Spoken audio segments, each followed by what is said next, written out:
Y hoy nos parecía importante poner un foco en un tema que es transversal, pero que es central, que ya dejó de ser un tema de externalidad, como se hablaba hace muchos años, y que ahora es temas que son intrínsecos a nuestra actividad desde todo punto de vista. Y nos parecía importante traer a la mesa para el inicio de esta actividad, antes de poner el foco en la presentación de Gervasio y el comentario de Santiago, que ahora les voy a presentar, traer un poco algún trabajo que el propio instituto, en otro grupo, que es un grupo de ecología integral, ha estado elaborando, hemos estado elaborando. Y un poco en esa perspectiva es que invitamos a Alicia, que forma parte de... que forma parte de los distintos grupos de trabajo, pero que tiene una mirada general, a que haga una primera introducción al tema, para después sí dar inicio a la presentación de Gervasio. Ya aprovecho a presentarlo. Bueno, Alicia no hay que presentarla, tiene una vasta trayectoria en temas agropecuarios y ambientales.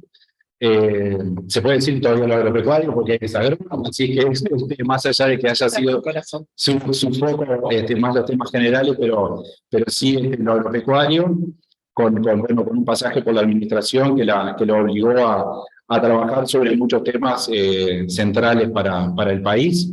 Y bueno, no quiero avanzar en la presentación de ella porque es conocida. El otro que también es muy conocido para nosotros en el mundo agropecuario, pero que no ha hecho toda su vida en el agro uruguayo, en Argentina, pero también últimamente cada vez está más con los pies más en Uruguay, en distintos proyectos, es Gervasio Piñeiro, agrónomo, que tiene docente tanto en la Facultad de Economía de Montevideo como en la Facultad de Economía de la UBA, con una especialización de ecología y en temas de sistemas de producción ambiental, de sistemas ambientales, y que también ha venido trabajando fuerte. Nosotros ya lo hemos convocado y lo hemos invitado a discutir sobre el tema de los servicios ecosistémicos, pero hoy le pedimos estuvimos conversando de que había que darle una vuelta de rosca a una presentación que nos hizo hace unos años, y que nos parecía que había que poner más el foco en algunos desafíos. Y en esa lógica, vinculado a los desafíos del sector agropecuario en el futuro y por dónde tienen que ir un poco la presión sobre los ecosistemas y cómo tenemos que viabilizar esto en políticas, es que le pedimos a Santiago Barana, agrónomo también, que ha trabajado durante mucho tiempo en sistemas productivos de base agrícola, pero también ganadera, integrando los sectores, los rubros, y siempre con una mirada muy fuerte puesta en lo que le llamamos hasta ahora sostenibilidad, y que de a poco hasta vamos a tener que ir adoptando un nuevo lenguaje para referirnos a esta nueva perspectiva y a este cambio de paradigma que nos convoca. Solo una pinta, porque estos temas no van a quedar ahí. Estamos hablando con Mariana Gil, con Cecilia Jones y con otra gente, y seguramente en el futuro volvamos a encontrarnos para seguir charlando. Pero no quería dejar pasar ya, porque están aquí presentes y porque así ya también le generamos un poquito de presión a nuestras amigas. Le paso sin más la palabra a Alicia para que haga una introducción al tema, y después ella misma va a darle la palabra a Gervasio. Muchas gracias, Jorge. Gracias por darme este espacio de trabajo y participación. Primero que nada, una enorme emoción porque, digamos, Piñeiro fue alumno mío ya hace años en la agroecología, donde empezábamos a sembrar estas ideas, y bueno, encontrarse con los alumnos que ya son grandes profesores que dan cátedra de estos temas, realmente es una gran emoción, así que saludo a Gervasio especialmente por el buen recuerdo que tengo de él como alumno. Yo les quería comentar en esta breve introducción, que voy a hacer muy breve, el grupo de trabajo de ecología integral, diferentes perfiles de técnicos y profesionales que hemos venido poniéndole pienso a estos temas, y a partir de ese trabajo finalizamos, creo que fue el año pasado, con un documento que es un documento que trata de centrar un poco los ejes de cómo vemos este proceso de trabajo futuro en los temas que tienen que ver con producción y ambiente. Y nosotros partimos de trabajar sobre la Agenda 2030, la Agenda del Desarrollo Sostenible, que nos convoca a todos, pero en particular aterrizado a partir del ODS 12, que es el que se centra justamente en la producción y el consumo sostenible o responsable. A mí me gusta siempre esa mirada de la producción y el consumo, porque son como las dos caras de la moneda que tiene que traccionar esta transformación, ¿no? Que no solo el tema de cambiar el modo de producir, sino también el modo de consumir, que es el que determina muchas veces el tipo de productos que se ofrecen en los mercados. En ese sentido, nosotros hablamos en el documento de la necesidad de producir para satisfacer necesidades, que esa producción está consumiendo los recursos del planeta y está hipotecando el futuro del planeta.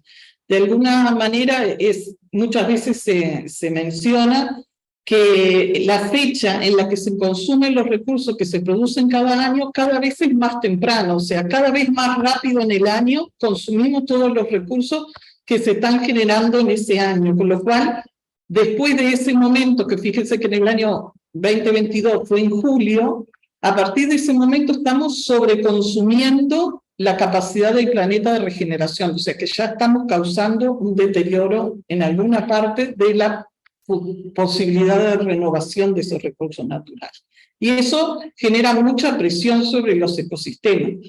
Y por eso viene una discusión que se da a nivel planetario que tiene que ver con los límites de los límites planetarios para poder producir y poder, digamos, ajustar esos límites de manera de que no se traspasen, porque una vez que se traspasan, la incertidumbre de lo que va a pasar y de cómo se puede recuperar es ya muy difícil. Entonces, la importancia de desacoplar el bienestar y el crecimiento económico del uso de los recursos para poder reducir de alguna manera los impactos.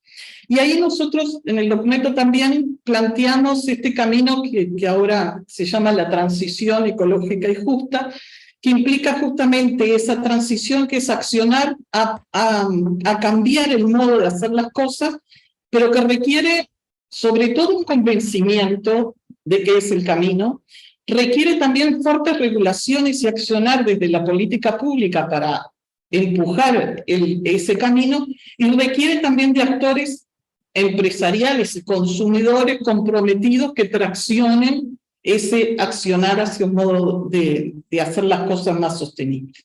¿Y qué cosas hay que cambiar? Hay que cambiar las expectativas de consumo, hay que cambiar las prácticas y las políticas, hay que cambiar la redistribución de la riqueza y el trabajo. ¿Y cuáles son los desafíos planetarios, digamos, al que nos enfrentamos, pero que luego aterrizan? O sea, yo lo planteo desde lo planetario, porque así lo discutimos en el documento, pero luego lo vamos bajando desde lo global a lo local para terminar con una discusión que puede ser a nivel de un ecosistema en particular, ¿verdad? Tenemos que producir, digamos, con esa nueva dimensión de atender el tema de las emisiones de gases de efecto invernadero, atender los efectos en el cambio climático, el tema del secuestro del carbono, el tema de pensar en una estrategia que Uruguay ya ha definido para el año 2050 de neutralidad en el tema del carbono. También el tema de la transformación energética. Uruguay en eso ha hecho un camino muy importante en el uso de las energías renovables, pero se vienen nuevos desafíos, la llamada segunda transformación energética, porque seguimos siendo muy dependientes de los recursos fósiles en el tema transporte.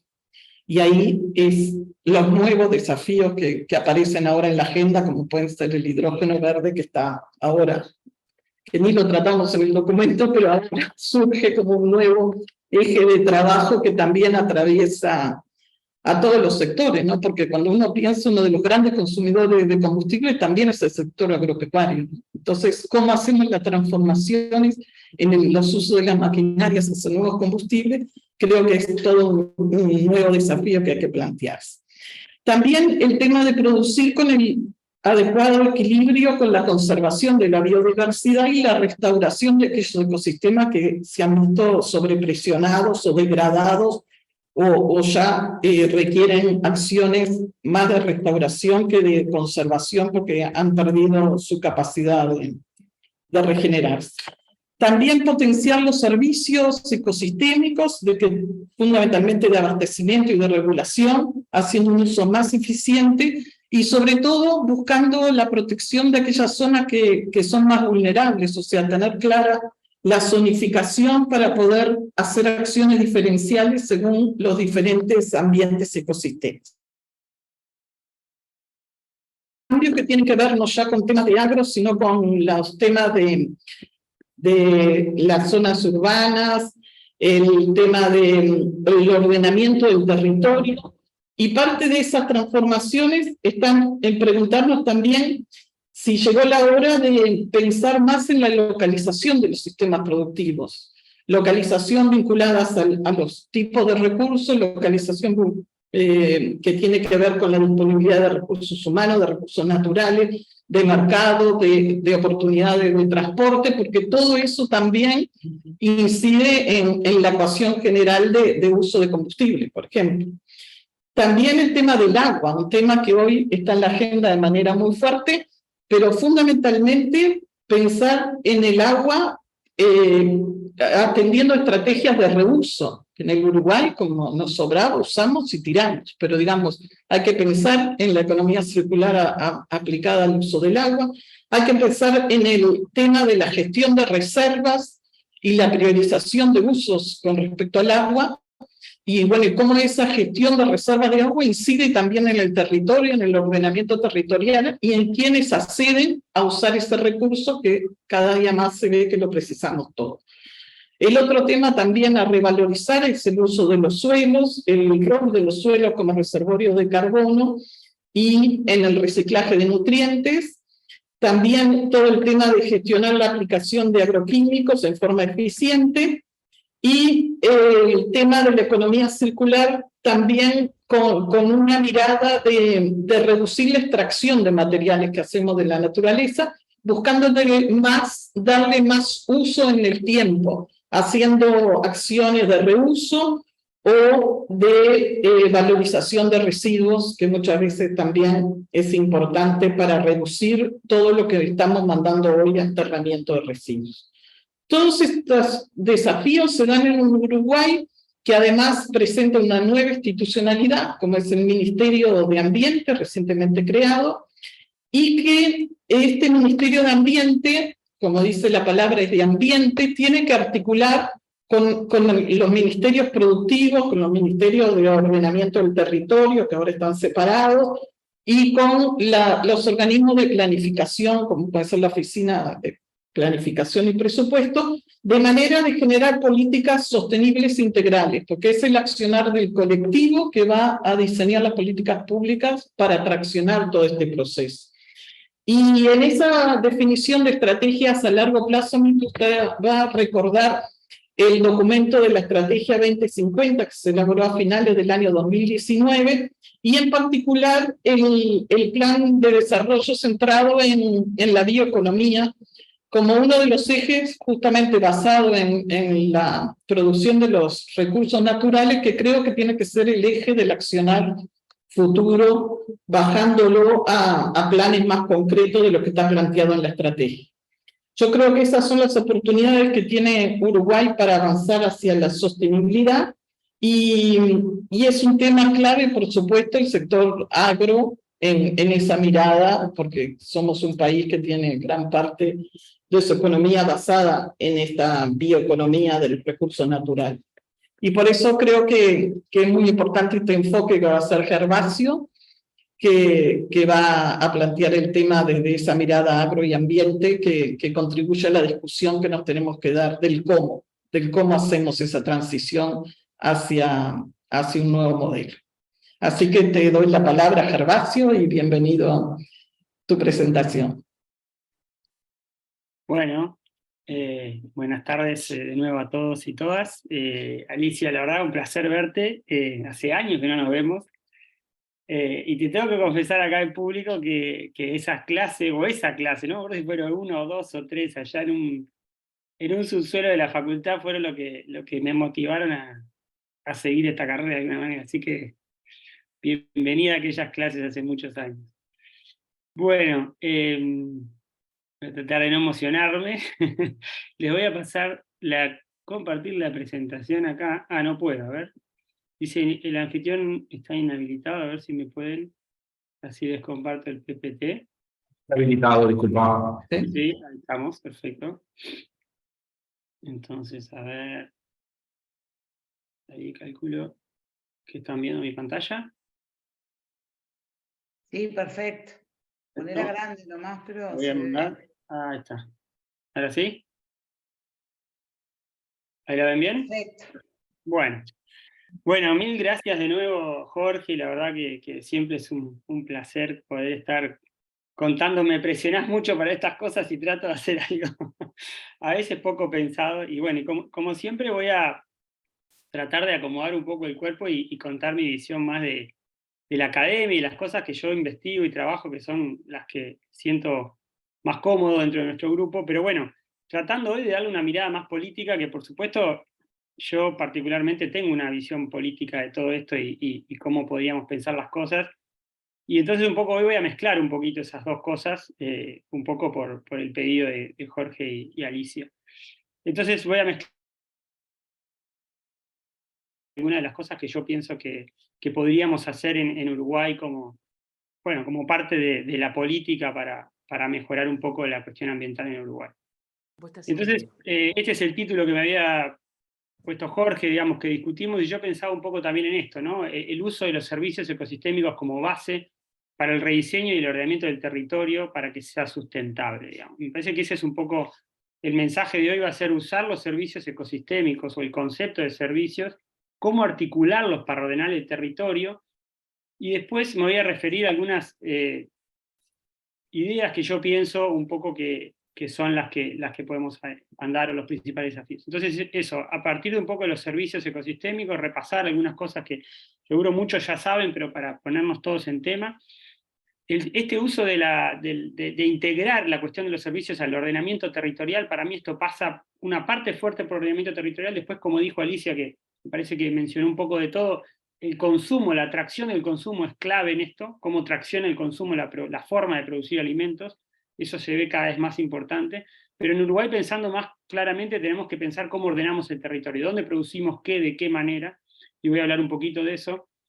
Y después hice una selección totalmente arbitraria, y seguramente que está mal, de los principales desafíos que me parece a mí, y los separé por rubro, porque me da la sensación, un poco lo hablamos con Jorge y con Santiago Arana, que los rubros tienen como desafíos ambientales distintos, ¿sí? Son sistemas de producción totalmente distintos, y en cada uno aparecen algunos desafíos, y yo voy a listar algunos y algunas oportunidades o formas que se me ocurren o que hemos investigado que podríamos solucionarlo, pero obviamente seguramente no son los únicos problemas ni las únicas soluciones.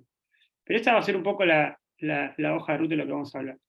Entonces, para empezar todo esto, y que yo siempre lo remarco, me parece, en todas estas discusiones, es que pensemos que estamos produciendo alimentos o fibras en ecosistemas, ¿tá? Y eso es clave porque no estamos en una fábrica, digamos, donde controlamos un montón de cosas. Estamos en ecosistemas que tienen un montón de reglas, principios, formas de funcionamiento, y que esas reglas van a estar impactando todo el tiempo cuando produzcamos cosas. Y esas reglas las conocemos, las hemos estudiado como ecólogos, como ecólogas, y van a afectar muchísimo el impacto que tenga nuestra producción.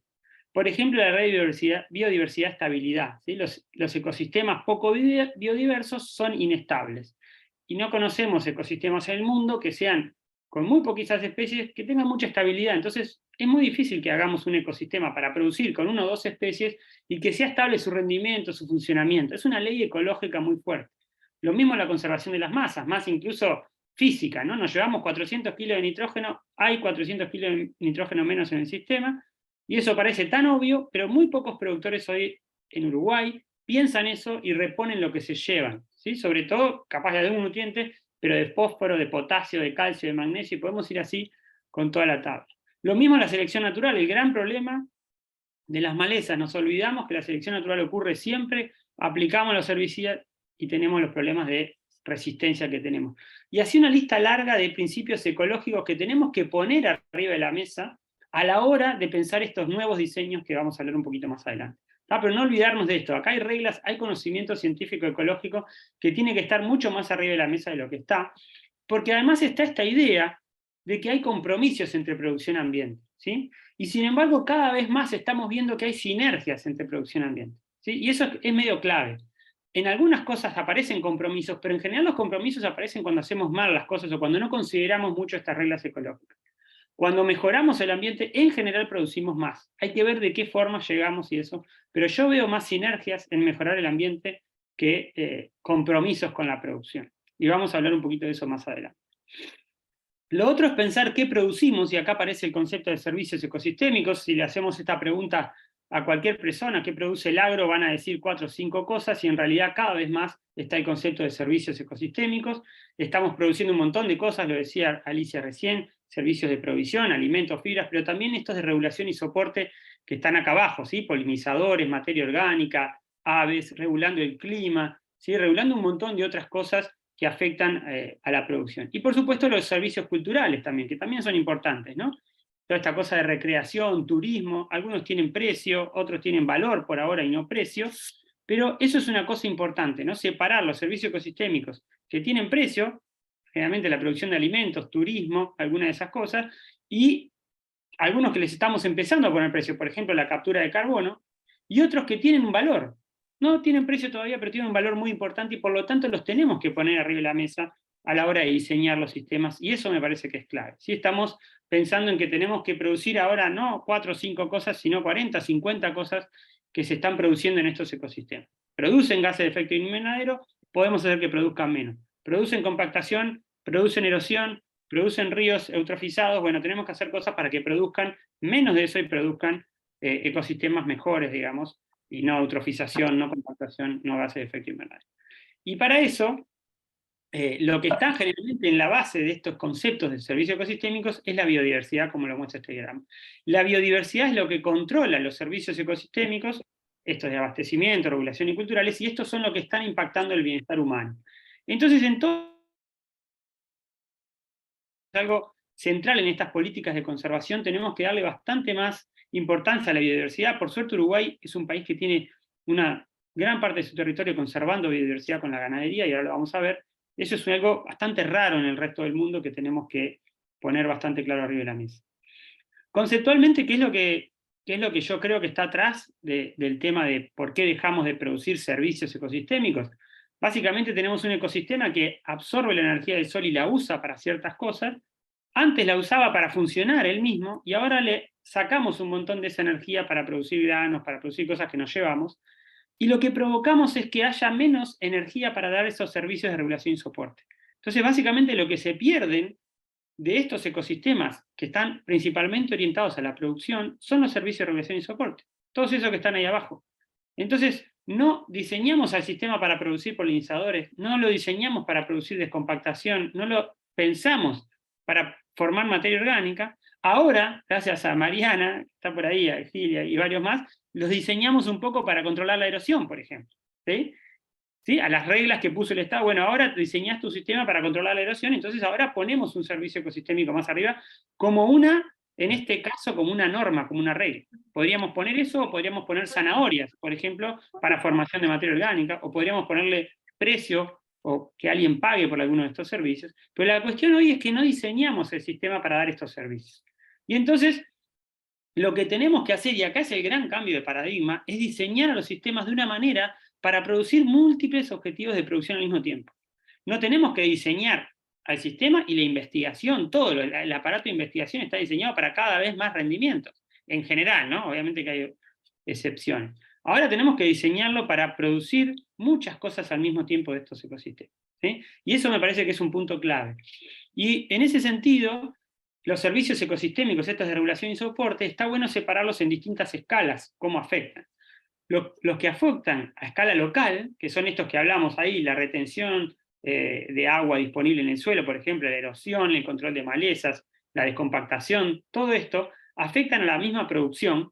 Entonces, es importante mejorarlos para mejorar la propia producción. Pero hay otros que afectan a la comunidad, por ejemplo, el control de inundación, o el tema de las napas, o la eutrofización. Eso están afectando a la comunidad que está al lado. En Uruguay es el gran problema que tiene la agricultura. Fíjense que no es un problema que afecta a la producción propia, pero es un servicio de regulación que hace que toda la comunidad alrededor esté mirando la agricultura con ojos muy, digamos, enojados, de alguna manera, ¿sí? Y lo mismo pasa con servicios ecosistémicos que operan a escala global, como la biodiversidad que hablábamos recién, o la conservación de la biodiversidad, o los gases de efecto invernadero. Que de nuevo, el productor puede producir emitiendo gases, no le va a pasar nada en el corto plazo, pero ahora eso impacta en el clima global y aparecen, por ejemplo, barreras para arancelarias o gente muy lejos que va a comprar y que ahora dice, bueno, a ver, ¿qué haces vos para bajar los gases de efecto invernadero que están impactando en el clima local? Entonces, es importante también separar estas escalas en términos de los servicios de regulación y soporte que tenemos que empezar a dar de nuevo. Porque algunos van a mejorar la producción, otros van a hacer que la comunidad esté más contenta con la agricultura y otros van a hacer que podamos vender mejor en otros lugares o directamente no vender. Entonces, me parece que distintas cosas de eso de consumo que hablaba Alicia hace un ratito están traccionando la demanda porque empecemos a dar estos servicios a distintas escalas, ¿sí? Y entonces me parece que lo interesante es este cambio de paradigma de la agricultura, que deberíamos empezar a cambiar esto que hacemos ahora, ¿no? Que básicamente estamos sobregirados de la cantidad de insumos, tenemos sistemas con baja diversidad, muy poca tecnología de procesos, una visión más de corto plazo, y sobre todo un solo objetivo, producir cada vez más alimentos, cada vez más soja, cada vez más maíz, cada vez más tomate, cada vez más lechuga. Y en cambio deberíamos empezar a pensar en esto. Un sistema tiene que producir tomate, lechuga, pero también tiene que producir un río o un arroyo limpio, tiene que producir materia orgánica, tiene que producir polinizadores, tiene que dejar de emitir gases de efecto invernadero, todo eso al mismo tiempo. Y para eso tenemos que hacer este enfoque de sistemas que se repite en la facultad de los tiempos de Alicia, pero que todavía cuando salimos al campo nos olvidamos, ¿sí? Un uso racional de insumos, más diversidad, más información en los sistemas, sobre todo más diversidad, cómo la metemos, cómo la gestionamos, más tecnología de procesos y esta idea de las visiones a más largo plazo, no siempre pensando en el corto plazo, sino muchas cosas que tienen impacto a largo plazo y que no vemos, ¿sí? Entonces, acá cierro un poco esta idea conceptual de lo que está atrás de este nuevo cambio, basado principalmente en esta idea de los servicios ecosistémicos. Ahora, ¿cómo enganchamos eso con la política? ¿Sí? Para eso tenemos que empezar a pensar qué servicios está dando cada sistema. Entonces, por ejemplo, un ecosistema natural nos puede dar un montón de servicios de regulación. Este es un paper muy conocido de Foley de hace años, y muestra eso, ¿no? Como un sistema natural puede dar un montón de servicios de regulación acá, pero no produce nada. Y de la misma manera, un sistema intensivo agrícola da mucha producción, pero generalmente reduce todos estos servicios, ¿no? Pero existe un sistema agroecológico, como queramos llamarlo, intensificación ecológica, lo que ustedes quieran, que podemos empezar a diseñar el sistema de una manera distinta, que es básicamente eso, con múltiples objetivos de producción. Ahora lo vamos a diseñar para que dé todas estas cosas al mismo tiempo, que produzca, pero también que dé un montón de otras cosas en este ecosistema más diverso, ¿sí? Entonces ahora, ¿cómo logramos o cómo vamos a esas cosas? Lo primero que tenemos que hacer es entender cómo afecta el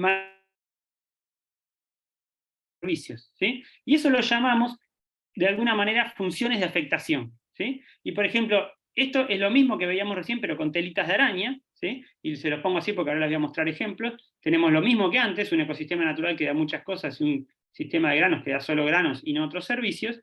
Y entonces, para cada uno de estos ejes, lo que hacemos es estudiamos estas funciones de afectación, ¿sí? ¿Qué son las funciones de afectación? Nos dicen, cuando yo cambio o intensifico el uso, cómo me cambia la provisión de un determinado servicio ecosistémico. Y acá puedo poner los servicios de abastecimiento, puedo poner los servicios culturales, un servicio de regulación X o otro servicio, y esto es lo que generamos, o lo que falta investigar muchísimo. Si yo empiezo a hacer ganadería con más pasturas, con más esto, ¿cómo afecto los distintos servicios? Aumenta la producción de carne, pero ¿qué pasa con la materia orgánica del suelo? ¿Qué pasa con la contaminación del agua? ¿Qué pasa con los polinizadores, por ejemplo? ¿Sí? O lo mismo cuando yo hago un sistema que paso de a pastoril. Bueno, ¿cómo me afecta la producción? ¿Cómo me afecta el servicio de disposición de agua o cantidad de agua, por ejemplo? ¿Sí? Todos esos se llaman funciones de afectación y las podemos medir. Podemos ir a hacer experimentos y medir esto. Obviamente que podemos discutir si las forestaciones transpiran o menos agua, pero vamos y las medimos y con la evidencia hacemos estas funciones de afectación y terminamos discutiendo con evidencia científica, ¿sí? No hay una cuestión de valores acá atrás, lo podemos medir, estas funciones. Si yo hago cultivos de servicio, por ejemplo, ¿cómo logro producir más o menos, pero cómo logro usar menos herbicidas? Lo podemos medir, o cómo logro formar materia orgánica. Y eso son todas estas funciones de afectación que me parece que es una de las grandes cosas que en Uruguay hace falta para discutir después la política de qué hacemos. Tenemos que tener más información en estas funciones de afectación para los distintos servicios ecosistémicos, ¿sí? Para cada servicio, esto es un trabajo infernal, ¿no? Y que hay muchas cosas ya hechas. Una parte importante es compilar todo esto, muchas veces que es difícil. Ahora, esto es solamente ambiental. Y como saben, las decisiones políticas también tienen que considerar la cuestión socioeconómica, ¿sí? Y entonces acá viene lo interesante. Una vez que tenemos estas funciones de afectación, conocemos el impacto ambiental, podemos pensar lo mismo, pero el impacto en la sociedad o en la economía, ¿sí? Y también eso, interesantemente, eso se puede medir. Y eso fue lo que hicimos hace mucho tiempo. No sé, por acá estaba José, que lo vi conectado, acá está mi viejo hace años, por acá está Liz. Hace años, por acá estoy yo, mucho más joven, claro, por esta época había cursado con Alicia, más o menos. 2003, Alicia, un poquitito después. Un proyecto del IAI que os obligó a mezclar agrónomos, biólogos y sociólogos en una cuestión de tratar de mirar justamente estas tres dimensiones del proceso de forestación. Y fue interesante lo que hicimos en ese proyecto, a pesar de que después, bueno, surgieron un montón de limitaciones. Ah, por acá está Matías Carámbula, que seguro lo conocen también, que hizo su tesis de maestría con este proyecto, me acuerdo. Y en este proyecto lo que hicimos fue mirar, o tratar de mirar algunas funciones de afectación, nosotros desde el lado ambiental, ¿sí? Y medimos algunas cosas, y después yo, en un esfuerzo un poco sobrehumano, traté de hacer esta telita de araña para la ganadería, ¿sí? O sea, obviamente, y compararla con la forestación, entonces no se producía madera, pero se producía carne, cómo era la calidad del agua, la cantidad de agua era alta, qué impactos tenía la regulación del clima, bueno, acá tenía el efecto del metano, con el ciclo de nutrientes, la erosión conservaba muy bien, la biodiversidad la conservaba muy bien, en términos de recreación, a mucha gente le gustaba, ¿sí? Y tratamos de hacer lo mismo para la forestación, entonces la forestación daba mucha madera, no daba carne, la calidad de agua era dudosa, la cantidad de agua era un problema, la regulación del clima, ahí venía una cosa que esperábamos, por ejemplo, que las forestaciones capturaran mucho carbono, pero en ese momento también empezamos a investigar que cambiaban las cuestiones biofísicas, ¿sí? Por ejemplo, capturaban carbono y eso mejoraba el clima, pero eran mucho más oscuras que los pastizales. Y al ser más oscuras, tenían el efecto balde negro, balde blanco. Como eran más oscuras, atrapaban más energía, ¿sí? que los pastizales, que eran más claritos, y en algún momento esa energía hacía que se caliente más el planeta. Era un efecto contrario al secuestro de carbono, ¿sí? Entonces era como que las forestaciones, al ser más oscuras, atrapaban más energía y en algún momento esa energía se disipaba y contrarrestaban parte del efecto positivo que tenían con fijar carbono. Y en eso investigamos bastante, no me voy a explayar ahora, pero todas estas cosas se pueden medir y podemos terminar generando estas florcitas, digamos, o estas telas de araña, que nos dicen qué tipo de uso de la tierra brinda qué servicios. Y ahora podemos hacer una ganadería así, pero viene alguien y dice, bueno, pero voy a hacer una ganadería regenerativa. ¿Cómo cambia esta tela de araña? O voy a hacer una forestación con silvopastoreo. ¿Cómo me cambia esta tela de araña? O voy a hacer una ganadería no usando insumos químicos, sino voy a usar biológicos. ¿Cómo me cambia esta tela de araña? Y en eso me parece que es súper importante que empecemos a investigar. Y estas telas de araña lo que hacen es nos muestran todos los servicios al mismo tiempo, que es clave para después ordenar o tomar políticas o a decidir, digamos, sobre el territorio. Pero es muy difícil decidir cuando uno tiene muchas cosas. Entonces, estas redes me parece que ordenan un montón el visualizar la toma de decisiones.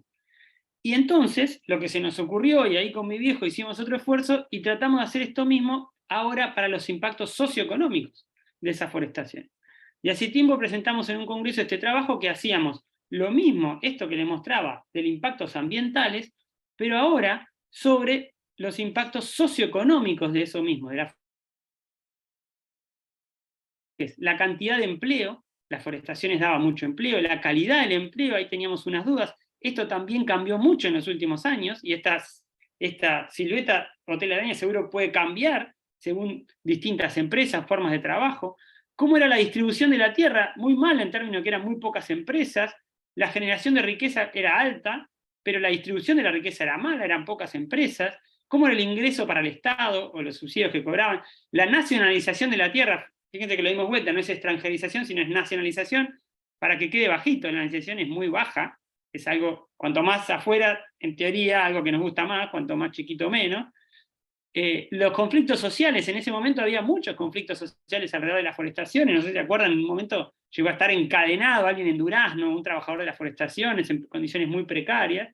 Y bueno, y por el contrario, las cuestiones socioeconómicas de la ganadería acá, que parecen, en ese momento lo que habían medido y relevado en esos pueblos ganaderos y forestales, daba una tela de araña bastante más grande para la ganadería, ¿sí? Entonces, con esto de nuevo, con la misma lógica de los servicios acá, podríamos evaluar impactos socioeconómicos, con la misma lógica, ¿no? Mostrándolos visualmente y entendiendo en cuál servicio se está dando, o cuál impacto en realidad o dimensión acá socioeconómica, se da mucho o se da poco, según las distintas estrategias, y acá podemos pensar manejos, alternativas, cambios, para mejorar la silueta de esta tela de araña. Entonces, estas cosas de nuevo se pueden medir, científicamente de alguna manera se pueden medir. Y acá viene otra cosa que le roba a José, que está por ahí, que hace años armó estos diagramitas, que entonces, fíjense, acá están estos dos diagramas, los impactos en los servicios ecosistémicos y los impactos socioeconómicos de estos dos tipos de producción, por ejemplo, ganadería y agricultura, pero podríamos pensarlo, perdón, ganadería y forestación, pero podríamos pensarlo para agricultura, para lo que ustedes quieran, y empezamos a medir esas funciones de afectación y armar estas telas de araña para cada uno de los servicios o de los impactos socioeconómicos. Ahí se genera un montón de información, pero ahí no se toma la decisión. La decisión se toma después con esa información en lo que llamamos consorcios, comités de cuencas, lo que ustedes imaginen, formas en donde con valores e intereses se toman las decisiones de si se hace una forestación o no, se prioriza la ganadería, se hacen reglas para controlar la erosión o no, pero basados en información científica. Entonces es interesante, y esto es lo que discutía José, cómo separar el proceso de generar conocimiento del proceso de la toma de decisión. Porque a veces se confunde eso, ¿no? Y se llama al profesor para decir, che, ¿qué hacemos? El profesor no sabe qué hacer, sabe cómo investigar, los políticos saben cómo tomar esta decisión, pero sería, y la gente, basada, ojalá, en evidencia científica, decir, bueno, si yo pongo más de esto, ¿qué pasa? ¿Cómo baja este servicio? ¿Se eutrofizan las lagunas si hago esto o aquello otro? ¿Qué puedo hacer para que no pase? Todo eso lo podemos medir. Ahora, la decisión de si es más importante eutrofizar una laguna o darle de comer a un niño, por ejemplo, no creo que sean contradictorios, pero, o exportar tantos millones de dólares si quieren, ahí sí, esa decisión es política, ¿sí? Entonces está acá. Pero no están desconectadas. Acá hay un círculo continuo y una asociación entre los políticos, los tomadores de decisiones, con la ciencia, me parece que está bueno, y es un poco lo que hacemos con Jorge permanentemente, che, esto que estamos haciendo de acá tal vez, ¿no? Juntando a la gente que estudia estas cosas, provee evidencias con los que después se toman las decisiones en la forma de tomar la decisión. Y entonces esto se va y se vuelve de nuevo para acá, seguramente surgen nuevas preguntas, surgen nuevas investigaciones, nuevas evidencias, y esto está continuamente y estrechamente vinculado, deberían, para mi gusto, estar funcionando en una estrecha vinculación, como una rueda virtuosa, ¿no? Que se genera conocimiento, se toman decisiones, nuevas preguntas, nuevas investigaciones, y ahí vamos moviéndonos para tratar de ordenar el territorio de una manera mejor. Entonces, esto me parece que es lo que se hace incluso en Uruguay en muchos lugares, ¿no? O sea, los comités de cuenca, lugares donde tomamos decisiones en función de la evidencia que tenemos de cómo decidir qué hacer en el territorio. Para esto me parece que es clave la construcción de gobernanza, no digo nada nuevo, la asociación público-privada, ahí muchas veces se ve la investigación pública con la privada como antagónica, yo creo que se pueden complementar cada una de su visión. La promoción de leyes desde el Estado, el ejemplo de los planes de uso y manejo, de nuevo, es único en Uruguay y está buenísimo. Y esta cuestión, de nuevo, de los productores y de los consumidores, de nuevo lo que decía Alicia, esa atracción que hay de la demanda que puede de alguna manera determinar cómo se produce, y me parece que eso es interesante ponerlo en la mesa. Ahora entonces les voy a hablar 5 minutitos nada más, medio rápido, está todo muy bien eso, todo muy lindo, ¿no? Podemos investigar, podemos generar información, después cómo tomamos la decisión, eso fue un poco lo que hablamos. Y ahora impulsado un poco por lo que me decía Jorge, es bueno, ¿qué cosas priorizaría yo? ¿Qué cosas me parecen a mí? Y seguramente de nuevo están mal esto, que son las más importantes en cada rubro. ¿Qué cosas debería un gobierno del frente de alguna manera decir, bueno, nosotros tenemos que focalizarnos en algunas cuestiones ambientales importantes. Son muchísimos los servicios ecosistémicos que no estamos dando. Bueno, pero ¿cuáles tal vez son los principales y que deberíamos empezar o activar un poquitito más? Y ahí me parece que la conservación de la diversidad en ganadería, por ejemplo, es una de las grandes cosas de Uruguay que tenemos que conservar mucho más.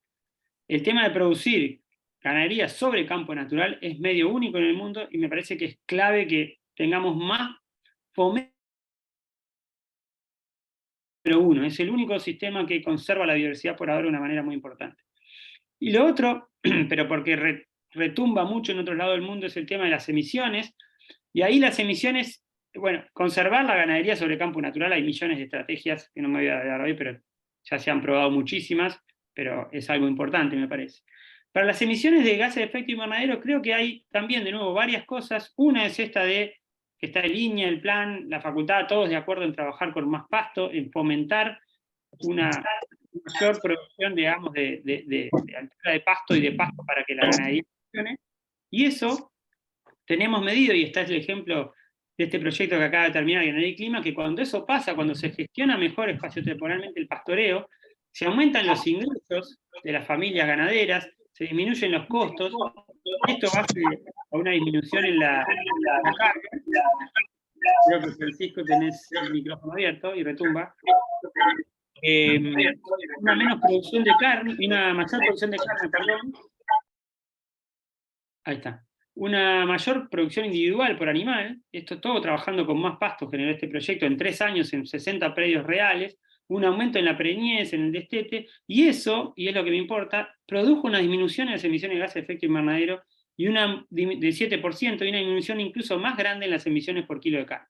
Entonces me parece que ahí hay una cuestión importante que es, tenemos cosas fáciles para hacer, o fáciles, no sé si fáciles, pero tecnología de procesos para hacer para disminuir las emisiones. Sin embargo, eso es una de las cosas, manejar el rodeo. También deberíamos pensar en el tema de manejar la dieta, por ejemplo, en tener pastos o suplementación que disminuye la emisión, hay mucha investigación en eso. También el mejoramiento de especies o distintas razas que emiten menos, y también la manipulación del rumen. Yo creo que Uruguay no debe decirle que no a ninguna de estas técnicas para emitir menos metano, básicamente, que es el gran problema de la ganadería. Deberíamos investigar más en todo esto para tratar de alguna manera hacer que nuestro rodeo disminuya mucho menos las emisiones de metano, que me parece que es el principal problema que nos traen de afuera, ¿sí? Entonces, ganadería, biodiversidad, para mi gusto, y emisiones de metano, que no hay que descartar nada de esto. Si voy a la agricultura, para mí el gran problema en la agricultura es la contaminación del agua. Hay 3 problemas, pero el principal es este. Y ahí yo digo 2 cosas. Uno, evitar que salgan nutrientes y contaminantes agroquímicos, y otro, evitar que lleguen al agua. Y entonces ahí, para evitar que salgan, tenemos todo el tema de los cultivos de servicio, control de la erosión, bueno, lo que ustedes ya la mayoría sabemos, ¿no? Poner cultivos para que atrapen nutrientes y no se vayan, para dejar de usar tantos agroquímicos. Y por otro lado está el tema de evitar que lleguen al agua, y ahí está todo lo que es diseño del paisaje, sobre todo el tema de zonas buffer. Hay investigación y hay bastantes ejemplos de eso, pero me parece que falta mucho en eso. ¿Qué tamaño de buffer? ¿Dónde las ponemos? Falta un montón de información en eso. Se han hecho cosas, por ejemplo, estos son algunas cosas del Ceuta, de la INAMA, que se hicieron experimentos, se hicieron incluso cosas participativas para dejar áreas buffer, pero el tema de dejar áreas buffer en predios agrícolas y lecheros me parece que nos falta mucho todavía en implementar eso. Y es para mí, uno de los grandes servicios ecosistémicos que tenemos deteriorado, con un impacto muy grande a escala de comunidad, como todos sabemos, ¿sí? De la comunidad de Uruguay, digamos, ¿no? Humana. El otro tema de la agricultura, lechería, que pongo acá junto, además de la contaminación de aguas, es regeneración de materia orgánica. Hemos perdido el 30, 40, 50% de la materia orgánica, que eso va atado a secuestro de carbono, eso de nuevo es cultivo de servicio. Y lo otro es la conservación de biodiversidad en sistemas agrícolas, que es muy baja. Tenemos muy poco hecho de diseño del paisaje en sistemas agrícolas.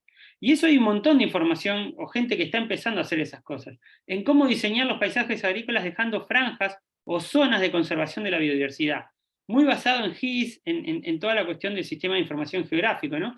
Dónde dejar áreas de conservación para polinizadores, para insectos, para enemigos naturales, dónde dejar zonas buffer, ¿sí? Eso tenemos que investigar muchísimo más en eso. Para mí esas son las 3 cosas importantes en agricultura lechería, que las pongo juntas. En forestaciones, para mí el tema clave es el consumo de agua. Y eso tenemos varios papers que muestran o artículos, investigaciones que muestran que las forestaciones transpiran más agua y por lo tanto dan menos agua a los caudales, a los arroyos. Todo este problema que tenemos del agua ahora en Uruguay, ¿cuánto de eso tiene que ver las forestaciones? No lo sabemos. ¿Cuánto de eso tiene que ver la agricultura? ¿Cuánto el riego? Todas esas cosas tenemos que cuantificarlas mejor, pero lo que está claro es que las forestaciones transpiran más agua que los pastizales y que los cultivos. Entonces agua se está yendo por arriba y no se está haciendo por los arroyos. Lo mismo la conservación de la biodiversidad, hay muy poco de eso en forestaciones. Yo creo que no, hay, empresas grandes lo hacen, pero diseñar el paisaje para conservar más la biodiversidad en forestaciones, al igual que en agricultura, me parece importante. Y después, por supuesto, el tema de la industria está ahí. Por último, el tema que ya sé mucho menos yo es la cuestión hortifrutícola. Ahí me parece que el servicio ecosistémico más importante es la calidad de los alimentos. Y ahí me parece que hay un montón de cosas hechas, pero de nuevo, yo investigaría o pondría, las dos monedas que tenemos, las pondría en tratar de ver cómo producir mejor alimentos de mejor calidad, de alguna manera. ¿Sí? Me parece que esto es, en el espacio ocupa menos, los problemas son distintos a los sistemas de producción extensivos, pero acá el gran servicio que tenemos que pensar es la calidad de los alimentos. Y para eso hay técnicas, un montón, la agricultura orgánica, ecológica, el CEUT ha trabajado muchísimo en eso, pero me parece que nos falta cosas incluso de robótica para estos sistemas, ¿sí? Tratar de mecanizar un poco más y evitar el uso tanto de agroquímicos sobre las cosas que después comemos. Bueno, medio rápido, esos son para cada rubro, lo que a mí me parece clave de políticas de Estado que deberían ir a investigar o a entender mejor esas cosas, esos servicios que estamos dejando de dar. Entonces, para terminar, me parece que hay que comprender esta cuestión y valorar esta multiplicidad de servicios que dan los ecosistemas, utilizar el marco de servicios ecosistémicos y este tema de múltiples objetivos de producción me parece que es clave para ordenar el pensamiento, para ordenar la investigación y para ordenar la política. A partir de eso, empezar a diseñar alternativas de manejo, ¿sí? Cómo manejamos los sistemas para que den muchas cosas al mismo tiempo y cómo fomentamos eso. Ponemos reglas como los planes de uso y manejo, o fomentamos tipo zanahoria, ¿no? Dando de alguna manera ventajas en la comercialización, lo que sea. Unir la dimensión ambiental, que yo hablé mucho hoy, pero les mostré un poquitito que cosas paralelas podemos hacer con lo social y económico también, que me parece que tenemos que poner todo eso junto, y podemos de alguna manera generar sistemas espejo o formas de mostrar la información científica de manera parecida, ¿sí? Y entonces, si me preguntan ahora, para comenzar, yo creo que es importante empezar a priorizar qué servicios ecosistémicos son los más afectados para cada rubro, algo de lo que yo intenté hacer acá, seguramente de manera imperfecta, pero empezar a ver cuáles son los servicios más afectados y qué cosas podemos hacer para mejorarlos. Por ejemplo, a través de estrategias de coinnovación, ¿no? De investigación participativa y todas esas cosas. Y por último, empezar a fomentar o desarrollar más estos consorcios, estos lugares donde se toman las decisiones de ordenar el territorio. Uruguay tiene algunos ejemplos de eso, pero me parece que sería interesante dividir más en Uruguay en distintas cuencas o comités que empiezan a decidir, a tomar acciones basados en evidencia científica, finalmente en decidir qué se hace en el territorio. Obviamente con el apoyo nacional y todo eso, pero me parece que es súper interesante involucrar en eso a las comunidades locales. Y seguro que me pasé mucho del tiempo, perdón Jorge, pero bueno, eso era todo lo que le quería contar.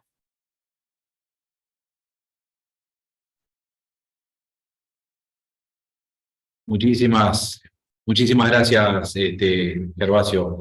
No, creo que fue un excelente aporte a la discusión con una mirada desde tu perspectiva y desde la perspectiva de los servicios ecosistémicos que le va a brindar seguro elementos a muchos para hacerte consultas y seguramente alguna opinión vinculada también a los ejemplos que presentaste.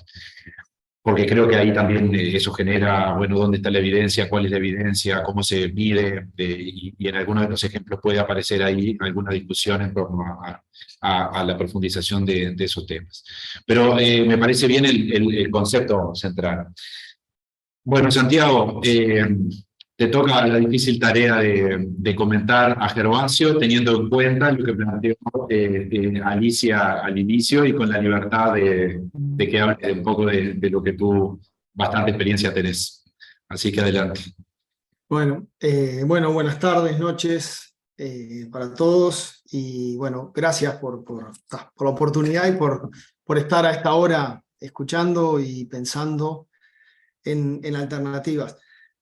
Cuando me pidieron comentar lo que iba a decir Gervasio, tiene una cierta cosa de endocría ahí adentro, porque la verdad es que no es que yo esté comentando algo que me entero ahora. De hecho, muchísimas de las cosas que yo estoy trabajando hoy vienen siendo trabajadas, y si hay algo que noté cuando me fui a estudiar afuera, la gran diferencia entre la Facultad de Agronomía de Uruguay y cuando fui a Buenos Aires, fue la muy escasa formación en ecología que teníamos. Y lo importantísimo que es, porque en definitiva es lo que hacemos. Yo soy un agrónomo que trabaja en los sistemas de producción. Tengo mi corazoncito también con la investigación, entonces siempre, y soy bastante inquieto, entonces siempre tengo algunos proyectos y estoy haciendo cosas, pero casi todo mi tiempo está vinculado a sistemas de producción reales, al manejo de producción en empresas. Y la verdad es que los conceptos ecosistémicos terminan siendo esa guía, y capaz que uno no los tiene del todo conceptualizados y clasificados en la cabeza, pero yo veía que Gervasio empezaba a plantear algunos de los más importantes. Claro, las cosas, las prácticas de manejo, sobre todo en tecnologías de procesos que uno va armando, las va armando en función de eso. Y, por ejemplo, yo lo que digo es que a mí como agrónomo me formaron para trabajar sobre una chacra. A lo sumo, para de una rotación. Y en realidad uno tiene que estar mirando mucho más. Tiene que estar mirando un paisaje y una sucesión de paisaje dinámico, que es algo muchísimo más complejo. Y que yo estoy un poco dudando de si poner ejemplos directos de lo que es mi trabajo, pero para poner algunos sobre los más relevantes que puso Gervasio. El tema de manejo de nutrición en sistemas agrícolas es muy importante, porque es un tema que involucra muchísimo dinero, porque es un costo muy importante, además porque los cultivos responden muchísimo a la fertilización, y además porque es potencialmente un manejo que puede generar muchísimos problemas ambientales, sobre todo fósforo y en otra escala, pero también el nitrógeno, y que son dos de los nutrientes que más se fertilizan. Y la verdad es que en general en Uruguay se maneja muy mal. Nosotros instalamos la siembra directa en Uruguay, que fue un avance fundamental para tener sostenibilidad en los sistemas de producción, teniendo siempre, sin mover el suelo, reduciendo drásticamente los riesgos de erosión, y eso es buenísimo. Pero bueno, nos llevó a que es más fácil aplicar al boleo los nutrientes. Por ejemplo, el fósforo. Y si nosotros aplicamos el fósforo al boleo, bueno, el fósforo termina concentrándose en los primeros centímetros del suelo. Y si el suelo se enriquece de fósforo, el agua que escurre sale con muchísimo más fósforo. Y bueno, y el riesgo de que eso termine en los cursos de agua y terminemos con todos los ríos verdes es 2 más 2. No precisamos mucho. Y tenemos otras cosas además.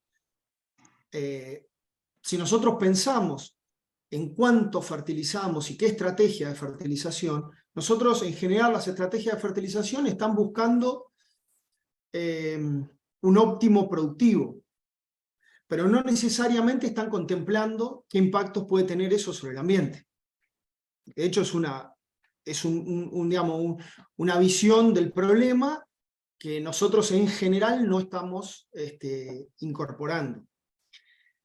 A mí, desde la práctica profesional, una de las cosas que más me ha... O sea, lo que yo quiero decir es que todo lo que dice Gerba, y Gerba está proponiendo tener más información sobre impactos de nuestras medidas y nuestras cosas sobre la producción en varias dimensiones. Eso a mí me parece fantástico, de hecho estoy trabajando en esas cosas, pero es un proceso que lleva tiempo. Pero hay cosas que nosotros no precisamos tiempo. Así como era imperioso hacer el plan de uso y manejo responsable de suelos en su momento, pero era imperioso porque rompía los ojos, bueno, hoy rompe los ojos que estamos trabajando mal con los nutrientes. Rompe los ojos. Y tenemos que tomar medidas porque nos vamos a quedar sin agua de buena calidad. Cualquiera que esté por los ríos, lagunas, el río Negro, que salga con un kayak por el río Negro, por el río Uruguay, río Santa Lucía, río San José, en cualquiera hay floraciones de cianobacterias. Entonces, ahí nosotros, yo le agregaría, para hacer un comentario que de repente es útil, bueno, a lo de Gervasio le agregaría, bueno, bárbaro, el tema de poder tener todo eso, investigar y tratar de generar ese conocimiento y esas curvas de respuesta, pero hay algunas que no precisamos más información y más evidencia. Y tenemos que actuar. Y ahí, si no actúa el Estado, el gobierno, es muy difícil que eso tenga un cambio. Porque para el productor, tirar al voleo los fertilizantes, listo, es lo más fácil y lo más barato. No sé bien cuántos minutos tengo, no quiero acaparar demasiado, eso lo puse como un ejemplo. Y el otro comentario que quería poner, el otro comentario que quería hacer y poner sobre la mesa es que todo esto que plantea Gerba, y Gerba lo deslizó, y cualquier medida que tenga que ver con procesos y con incorporar la variabilidad del ambiente, que es otra de las cosas que a mí por lo menos me ha cambiado la visión de la profesión, o sea, incorporar la variabilidad del ambiente a la toma de decisiones, no considerar que un potrero es un potrero, sino un potrero es un montón de ambientes y cada uno debe ser tratado en forma diferente, porque tiene características distintas. Y unificar para un solo tipo de suelo un mismo manejo lleva a una simplificación del sistema que obviamente estamos haciendo mal. Y no preciso ver qué estrategia de fertilización, de fecha de siembra, de nada. Si vos estás en un mismo ambiente aplicándole una misma receta, lo estás haciendo mal. En mucha de la parte lo estás haciendo mal. Entonces, a mí me parece que la tecnología hoy tiene que ser un aliado clave y fundamental. No concibo un agrónomo que esté trabajando en el campo sin conocimientos sólidos de informática, y además cada vez menos concibo al agrónomo trabajando solo. De hecho, en el grupo que somos nosotros, como 10, 12, y los últimos 3 personas que incorporamos no son agrónomos, son gente que trabaja a nivel de informática, de sistemas, con sistemas GIS, con automatización de sistemas GIS, porque si nosotros no le ponemos, o sea, cuando uno quiere gestionar la complejidad, el aporte de la tecnología es indispensable. Y en eso es para mí una de esas cosas inmediatas que uno tiene para tomar. Decir, bueno, vamos a tratar de ser agrónomos que seamos capaces de pensar los agroecosistemas con toda su complejidad y no preocuparnos por la dificultad operativa de manejar esa heterogeneidad o esa complejidad, porque atrás tenemos robots y atrás tenemos computadoras y sistemas informáticos que nos permiten manejar y procesar esa diversidad y llevarla al terreno en forma aplicable. Esos serían como los primeros comentarios. El resto está 100% de acuerdo con todo lo que dijo, así que no voy a repetir. Vamos. que el resto diga sus opiniones. Bueno, muchísimas gracias, Santiago. Creo que también tu visión permitió ir poniendo foco en algunos temas concretos. La semana pasada charlábamos con Mariana Gil y con Cecilia Jones, y justamente aparecían ahí estas cuestiones. Y veo que justo Mariana está pidiendo la palabra, así que antes de darle la palabra a Mariana, la idea es, hagamos una ronda, si le parece, de 2, 3, 4 preguntas, comentarios, no muy largos, y volvemos, para no generar dialogados, digamos, ¿no? Así que levanten la mano y por el sistema, y vamos haciendo la ronda. Adelante, Mariana. Bueno, nos saludamos casi todos, pero los que no, que voy a bajar la mano. No, coincido totalmente, me encantó además la presentación, Gervasio, porque estuvo muy buena, creo que hay coincidencia, yo personalmente coincido totalmente. Hay un tema ya más cuando uno va a pensar de repente el desarrollo de una política pública o de cómo ponemos todas estas cosas que ya sabemos, bueno, fomentar lo que no sabemos tanto para que se siga investigando y generando conocimiento, eso nosotros, bueno, de donde me tocó estar, siempre la base de cualquier diseño de política estaba basada en cosas que estaban estudiadas. Y a mí una cosa que incluso hablaba con Jorge el otro día y todo, es, bueno, ¿cuál sería la unidad de gestión de la política pública? Porque decir, bueno, ¿qué hay que mirar? Y en realidad, si sumamos todo lo que tú presentaste en los rubros, obviamente, termina siendo la cuenca, porque termina siendo que la zona buffer es para algún cuenca más chiquita, mediana, grande, pero tiene que estar diseñada para donde el agua se va a volcar ese río. Los corredores biológicos, como que uno se imagina la unidad de gestión como la cuenca. Y ahí yo también conversaba que toda la política del plan de agua y todo lo anterior y todo, quiso diseñar esos espacios participativos, pero yo que la viví de adentro, no funcionaron. No funcionaron por la razón que sea, no los vamos a analizar hoy, que no corresponde, pero hay que darle una vuelta de tuerca más a eso que se pensó para hacerlo funcionar bien. Y la otra son las herramientas, que ahí tú dijiste bien claramente, como las dos que hay, o políticas de incentivo, o políticas, bueno, esto hacelo porque hay que hacerlo. Incluso tenemos en el Uruguay, no la quiero hacer larga, tenemos toda la política o la gestión de ordenamiento territorial es por departamentos y la gestión de aguas es por cuencas. Ni siquiera tenemos una unidad de gestión que sea la misma tanto para el ordenamiento territorial que para las cuencas. O sea que unidades de gestión y los instrumentos de gestión habría que profundizar mucho. Yo creo que si nos en este grupo, por lo menos, si nos ponemos a ver qué cosas son las que hay que hacer, yo creo que podríamos llegar a acuerdos. A veces hay que ver dónde aplicarlas y en qué instrumentos. Y a mí no me gusta, esto es bien personal, el término transición, porque me parece que capaz que esto es el norte de hoy, pero pasado mañana el norte es como que lo veo más como otro tipo de cosas. Pero esos comentarios nomás quería hacer y buenísimo. Bueno, y Santiago también, nos conocemos también y hay que tratar de ir siendo profeta en la tierra y mientras se logran cosas más grandes, ¿no? Ni que hablar.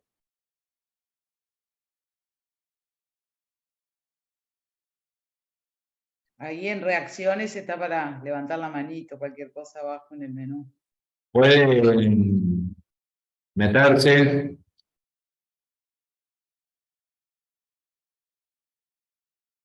No, yo Se seguiré puede. Dale.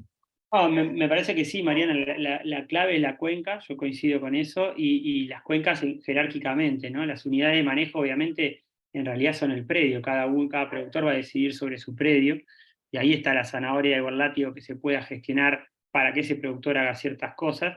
Pero parece que la mirada tiene que ser de cuenca, y de cuencas de distintos órdenes, ¿no? Como muy bien vos decís. Y yo me imagino que sí, conozco estas experiencias, por eso lo volví a mencionar, lo de los consorcios de las cuencas y eso, de los comités de cuencas.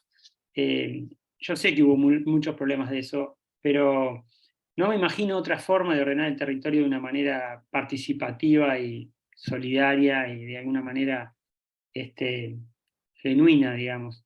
Yo creo que estas cosas tienen que venir de abajo hacia arriba, digamos. Obviamente que el Estado tiene que gestionar y marcar líneas y ayudar, pero me imagino que hay que volver con eso, como vos decís bien, ¿no? Creo que tu mensaje fue ese, hay que reinventar esos comités de alguna manera, o esas formas de ordenar el territorio, capaz que con más participación del Estado, con más recursos, porque también lo que pasa es eso, ¿no? Con más participación, generando el espacio real, que la gente sienta que está decidiendo, y eso fomenta la participación. Pero no sé, yo creo que o sea, me parece que esos espacios son claves para Uruguay. Deberíamos trabajar a esa escala fuertemente. Más que decir, bueno, esto no ocurre a escala local, lo decidimos desde Montevideo. Me parece que eso sería un error. Sí, yo quería levantar dos o tres cosas algunas cosas que me parecen importantes. Una es un planteo que hace Alicia al inicio, cuando habla de los límites planetarios, y uno lo ve como una cosa lejana, digamos, ¿no? Pero me parece importante eso de empezar a traer, y tiene que ver con esto, ¿no? De alguna manera con lo que plantea el propio Gervasio, es decir, bueno, en el gráfico de Araña, o como se lo presente, es decir, bueno, ¿cuáles servicios estoy afectando cuando estoy haciendo alguna actividad más intensiva en alguno de los servicios, por ejemplo, en producción de un alimento, producción de... Es decir, ¿cómo afecta? Entonces, ahí me parece que una de las discusiones en las que vamos a tener que entrar en esta cuestión de conjugar los límites planetarios y los esfuerzos que se están haciendo a nivel multilateral en el mundo, que están asociados a las convenciones, con el aterrizaje al nivel de cuenca. Es decir, bueno, cómo se traslada el tema de los límites en el nitrógeno y en el fósforo y en determinadas cosas a una cuenca. Y ahí, a una cuenca y a una producción. Y ahí me parece importante, y por eso quería también la opinión tuya, Gervasio, sobre dos cosas. Una es decir, bueno, si nosotros no tenemos tecnologías, me pongo en la de productor, ¿no? Si no tenemos tecnologías alternativas que sean competitivas, ¿cómo hago yo para sustituir un fertilizante o un agroquímico por otro que contamine menos, o que degrade menos, o que se integre menos? Sí, entonces, eso desde la perspectiva de no perder competitividad. Pero en algún momento el Estado va a tener que empezar a laudar, y ahí me parece importante, de alguna manera tú lo decías, en esta lógica de decir, bueno, el investigador llega hasta acá y el político tiene que laudar entre algunos sistemas. Yo creo que aún en algunos casos hay investigaciones, quizás hay caminos tecnológicos posibles, pero me parece que falta validación económica de los sistemas integrados. Entonces me parece que ahí, también lo decías, y me parece que o sea, si nosotros queremos, y pienso de vuelta, ya ahora no desde el productor, sino hacia el productor, avanzar hacia una producción más ecosistémicamente viable, tendríamos que de alguna manera generar como trayectorias, autopistas, o sea, estrategias que vayan de alguna manera en el plazo del tiempo acompañando con desarrollos de nuevas tecnologías de procesos o de productos o de insumos, que al productor le digan, bueno, los principios activos que podés usar son este tipo, la presión puede ser de este tipo, pero tenemos que ir hacia allá.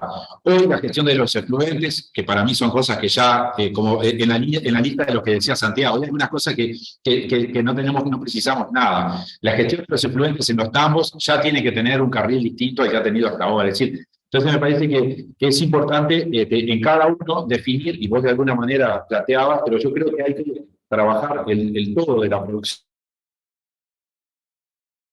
por las que tendrían que circular las tecnologías. Y esto muy asociado a los límites.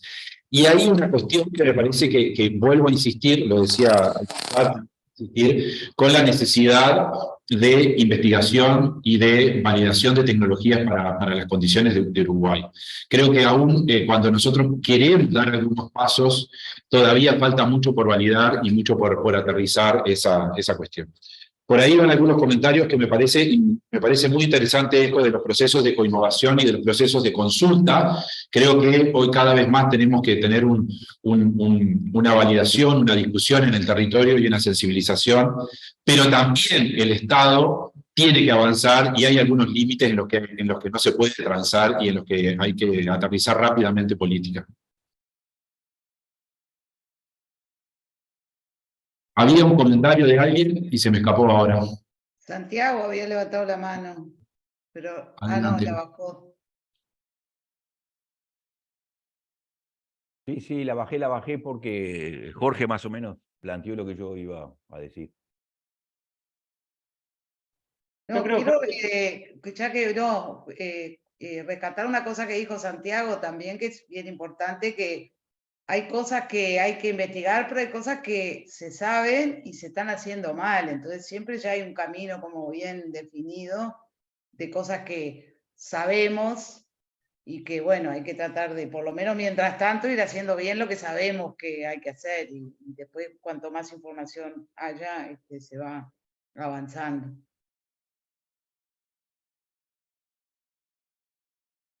Santiago.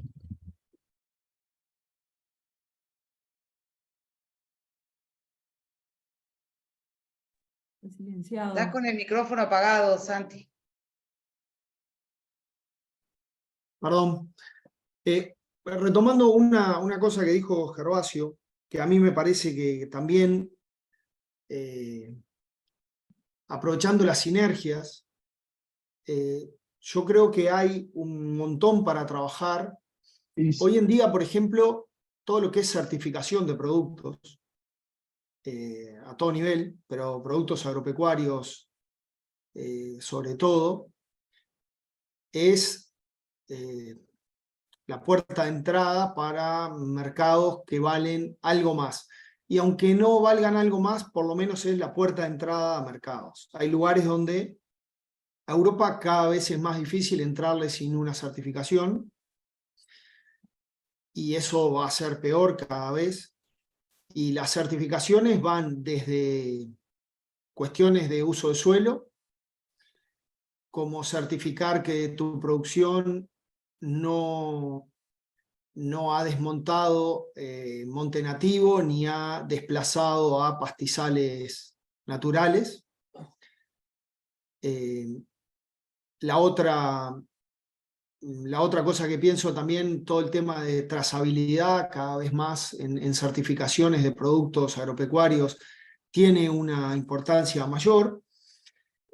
Y esos son canales que promueven, por ejemplo, este tema de que uno no puede certificar un producto agrícola que proviene de un campo que después del 2008, o sea, que a 2008 era un pastizal natural y entró a agricultura después de 2008, eso no es certificable.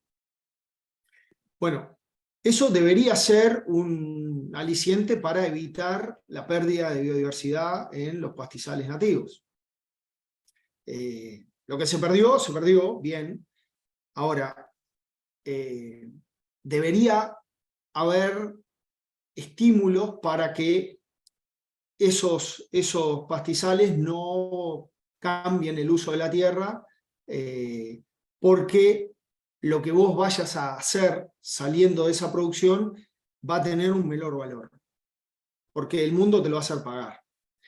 Y ese tipo de canales asociados a, bueno, lo que hizo el gobierno ahora, por ejemplo, de los bonos con el interés variable atado a el cumplimiento de metas ambientales, cosas de ese tipo, son las que yo pienso como cosas de política pública que vayan, donde uno defina lineamientos que estén alineados, que vayan corriendo en paralelo, porque el plan de uso de suelos fue algo parecido. Uno decía, bueno, lo único que controla o que mide es la probabilidad de pérdida del suelo por erosión.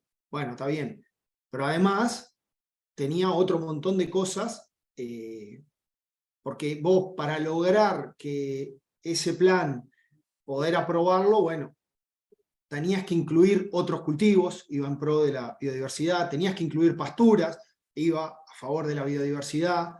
No es que, no era solamente, o sea, con la excusa de poder tener algo que monitoree o controle la erosión, bueno, los manejos iban todos en línea de un manejo más sostenible, a prácticas más sostenibles, a mejores prácticas de manejo, como las quieran llamar.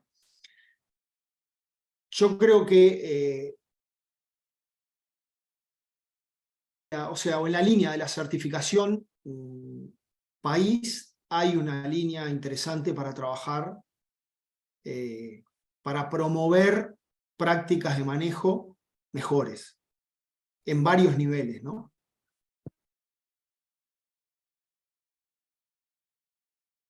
Bueno, tengo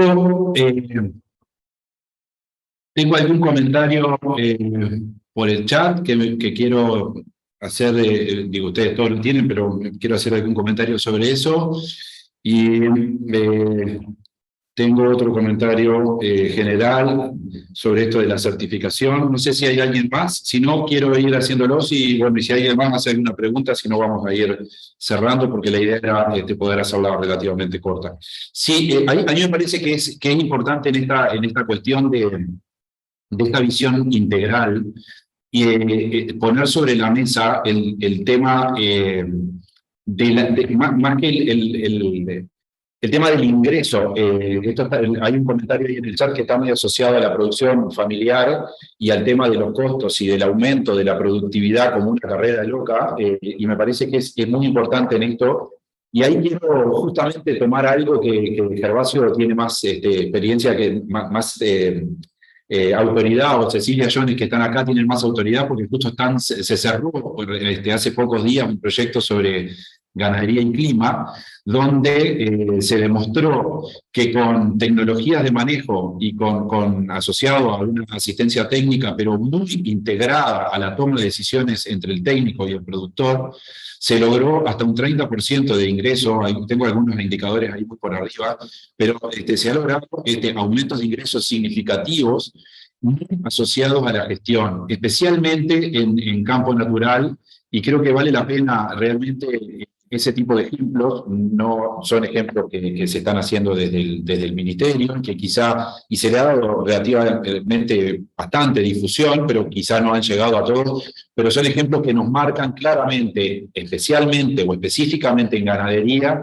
que hay mucho por avanzar en tecnologías de procesos, en gestión, en coinnovación, en toma de decisiones con un sistema de información distinto que permite mejorar mucho los ingresos y no necesariamente aumentando los costos.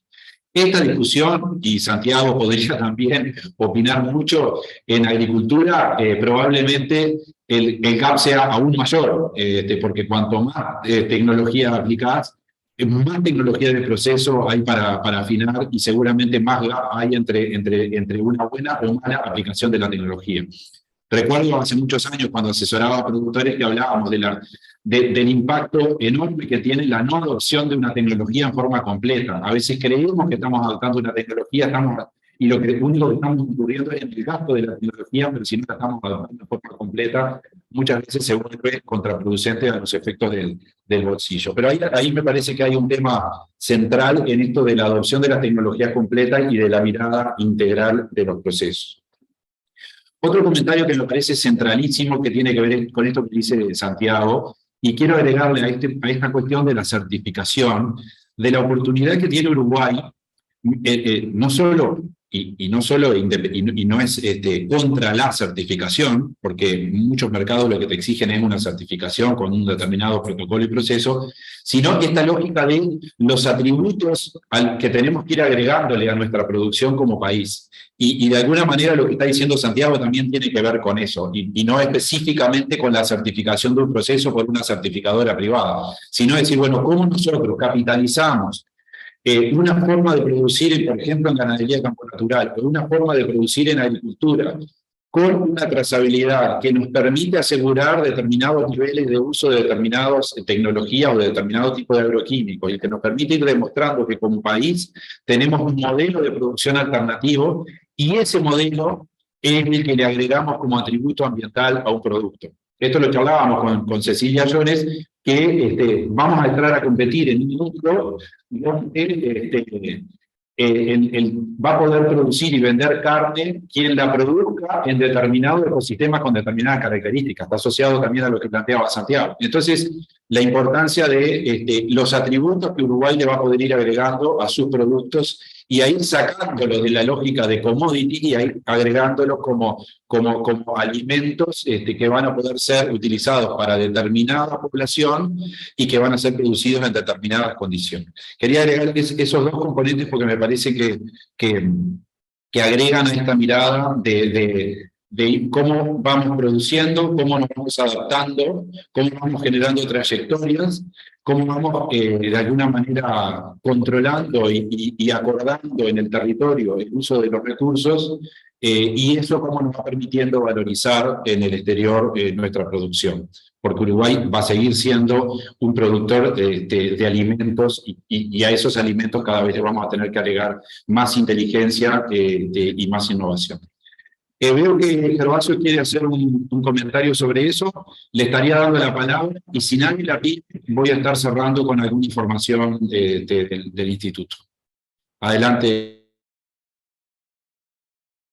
No, yo quería comentar un poco, eso que vos decías recién lo comparto totalmente. Lo que creo que a veces es importante un poco por el comentario de Esteban que ponía acá. Yo creo que muchas veces nos pasa eso, ¿no? O sea, los pequeños productores todos entendemos, o cualquier productor, bueno, tiene que hacer algo para aumentar su rentabilidad, para pagar las cuentas, porque si no, no le funciona el sistema. Y bueno, como vos decías, nosotros trabajamos con proyectos ganadería y clima, con productores ganaderos de distinto tamaño, algunos grandes, algunos chicos, todos tienen problemas, como cualquier sistema de producción, y como cualquier empresa que tiene problemas, siempre tienen. Pero creo que la clave en esta cuestión de los objetivos múltiples de producción es que si uno dice, bueno, yo quiero que ese productor haga su pastura, fertilice de tal manera porque él es más barato, como decía Santi, bueno, pasa con el tractor y bolea el fósforo porque es más barato, porque si no, no puede y tiene que echar tanto. Y entonces, ¿qué vamos a hacer? ¿Vamos a sacar al productor? No, dejémoslo que haga eso. Pero eso tiene un costo para la sociedad, un costo oculto, un costo no tan oculto ya, que estaba oculto hace tiempo, ahora está bastante visible, que ¿quién lo va a pagar? ¿Quién va a pagar que tengamos todos los ríos eutrofizados como los tenemos? Ese es un costo importantísimo. ¿Quién paga ahora el costo del agua o de sacar esa agua que tiene esa bacteria?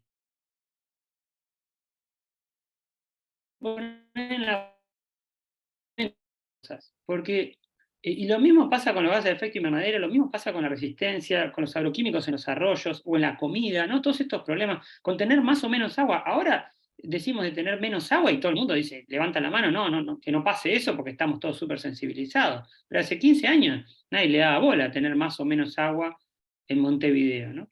Pero esas cosas, ¿cuánto de esos son costos ocultos que vienen despacito generándose y en un momento aparecen las cianobacterias, en un momento nos quedamos sin agua, en un momento, ¿no? Entonces, yo entiendo las individualidades, digamos, de los sistemas de producción, pero están produciendo mucho más cosas que esa leche que venden o esa vaca que venden, la carne que venden. Están produciendo otras cosas que nos están afectando a todos. Entonces, si tu sistema de producción erosiona, la verdad que no hay que dejarte producir así. En una buena, o hay que tratar de hacer de que produzcas de otra manera, dándote alternativas. Pero no es tipo, bueno, produce así porque erosiona, pero no tiene opción si no se va del campo. Y bueno, pero eso tiene un costo después muy grande. Entonces, me parece que la política tiene que tener eso súper fuerte, y yo sé que es difícil, pero ahí en la ciencia tenemos que aparecer con las alternativas. Bueno, esto podés manejarlo de otra manera, Y el proyecto de energía y clima muestra eso. Lo manejás de otra manera, ganás 30% más y emitís 17% menos de gases de efecto invernadero. Entonces, eso es lo novedoso. Pero no es, bueno, porque es la única forma, entonces dejamos que el productor chico haga tal cosa. Me parece que no. Y lo mismo con el productor grande, ¿no? Lo mismo. Me parece que tenemos que tener claro que se están produciendo un montón de otros efectos que a veces se ven más o menos, y que tenemos que cambiar los sistemas de producción, si no a largo plazo nos sale mucho más caro. Yo el problema del agua en Uruguay, la verdad que es un problemón, no sé cómo lo vamos a arreglar. Vamos a precisar años para arreglar eso. Y ese problema viene despacito, aflorando despacito hasta que asomó. Y ahora precisamos años nos va a salir mucho más caro que si hubiéramos tomado medidas hace 20 o 30 años, me parece a mí. Y así van a aparecer otros problemas. Entonces yo creo que tenemos que empezar a tomar medidas de ese tipo, porque hay un montón de otros costos que están ahí ocultos, ¿no? Que aparecen después de un tiempo.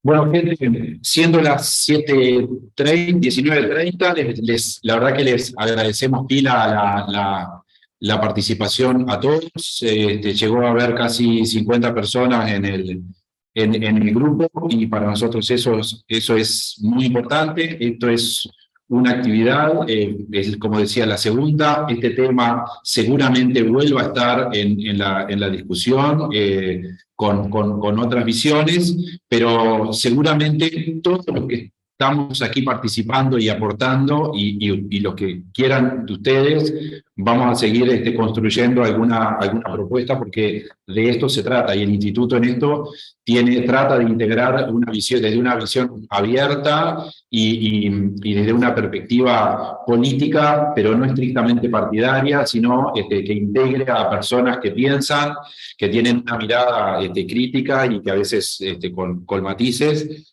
pero que aportan a la construcción, porque creemos que de eso se trata. Hay mucha discusión sobre estos temas, como bien decía, el tema agua, el tema suelo, el tema biodiversidad, los distintos sectores. Los queremos invitar para la próxima actividad, que va a ser el 27 de julio. Estamos invitando a Anabel Marín, que es una argentina, que es investigadora de la Universidad de Sussex, y que está trabajando sobre el agro como impulsor de la diversificación de la matriz productiva. Es una mirada distinta de una persona que no está vinculada al instituto, obviamente, que es de otra nacionalidad y a su vez está trabajando en otro continente, pero que nos parecía interesante traer, y que seguramente algunos de los conocidos estén comentándola y esté aportando. La idea es seguir tomando miradas bien distintas y complementarias, y tomando esto de la tecnología y hacia dónde va el mundo. Así que bueno, muchísimas gracias a todos, y nos reencontramos en un mes. Chao, gracias. Chao, muchas gracias. Muchas gracias, nos vemos. Chao, saludos a todos. Saludos a todos.